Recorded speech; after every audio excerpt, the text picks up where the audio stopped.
Assalamualaikum warahmatullahi wabarakatuh. Perkenalkan nama saya Ridwan Rafiansyah dengan NIM 231511144 dari kelas E. Di sini saya akan menjelaskan tentang ujian akhir semester dari teori IoT atau Internet of Things. Di sini saya akan menjelaskan dan menjawab dari soal-soal yang sudah diberikan soal 1 hingga soal 6. Dan di sini soal pertama ada perspective layer atau lapisan persepsi.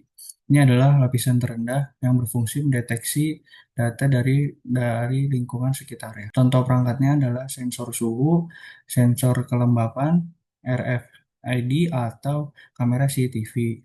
Yang kedua ada network layer atau lapisan jaringan. Lapisan ini menghubungkan sensor ke server melalui media komunikasi seperti Wi-Fi atau jaringan 4G.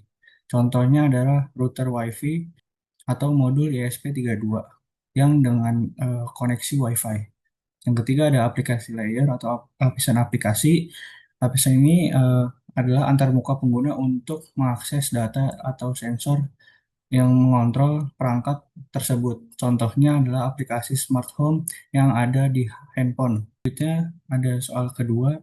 Yang pertama ada MQTT, yaitu kelebihannya adalah ringan, hemat, dan cocok untuk sensor daya yang rendah.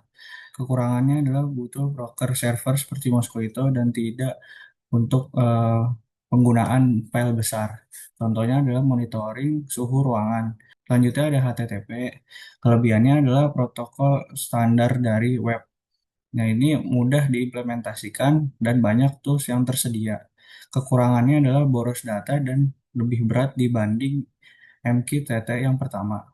Contoh perangkatnya adalah dia mengakses API REST dari sensor. Selanjutnya ada COP App.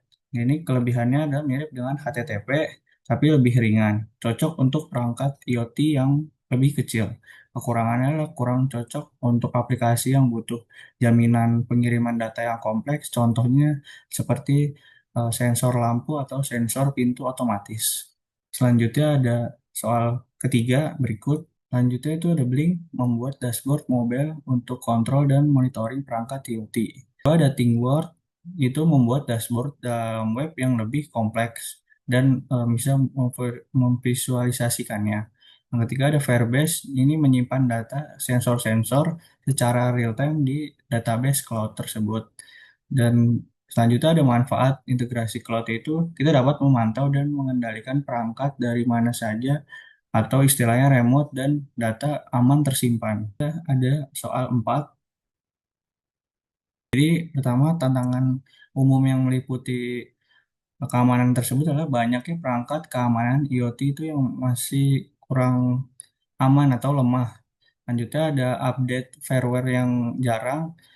Dan ketiga itu ada data pribadi pengguna yang rawan bocor. Contoh serangan yang pernah terjadi itu yang pertama ada Stuxnet pada tahun 2010 yang menyerang sistem SCADA industri. Untuk mencegah atau cara mitigasinya adalah pertama ada enkripsi data.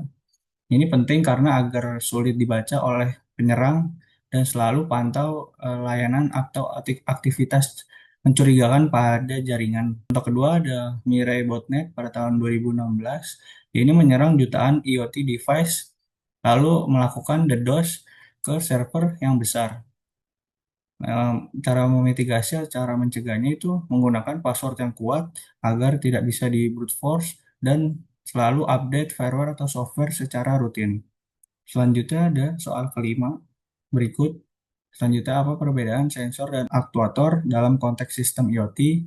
Yang pertama, sensor itu mendeteksi kondisi lingkungan sekitar. Contohnya itu sensor suhu atau sensor cahaya. Aktuator itu menjalankan aksi berdasarkan data sensor. Contohnya itu motor, lampu, atau smart lock. Dalam kasus smart home ini, sensor mendeteksi seperti orang masuk ke ruangan. Lalu aktuator itu yang menyalakan lampu secara otomatis. Jadi seperti itu. Selanjutnya ada soal nomor 6. Jadi di sini saya mendemonstrasikan dan menjalankan pada soal nomor 6 tersebut.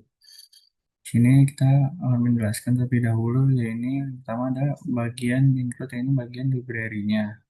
Jadi ada bagian device ini bagian untuk konstansa untuk menyambungkan alamat dan lebar tinggi pada LCD tersebut.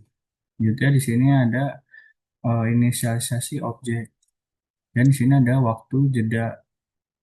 Waktu jedanya itu kurang lebih 2 detik. Dan kita ada fungsi setup di sini untuk menyiapkan LCD. Dia akan tampil pertama ada inputan siap memantau suhu dan kelembapan. Selanjutnya ada fungsi loopnya ini yang di sini akan menyambungkan antara dari LCD hasil LCD dan hasil dari terminal tersebut yang akan dicocokkan dari sensor DHT22 lanjut ke ISP30 yang akan tampil di LCD. Kurang lebih seperti itu dan jangan lupa untuk menambahkan library manajernya. Nah, di sini sudah tampil suhunya itu kurang lebih 24 derajat dan kelembapannya itu kurang lebih 40. Dan di terminal juga sudah tampil itu sama juga ke suhunya 24 derajat Celcius kelembapan 40%. Di sini kita bisa mengatur tampilan awalnya itu bawaannya seperti ini dan misal kita geser sedikit saja sudah akan tampil di LCD langsung berubah secara real time dalam 2 detik kurang lebih seperti itu. Mungkin cukup sekian dari saya untuk jawaban dan hasil dari yang sudah saya jelaskan dan saya paparkan tersebut. Kurang lebihnya mohon maaf. Assalamualaikum warahmatullahi wabarakatuh.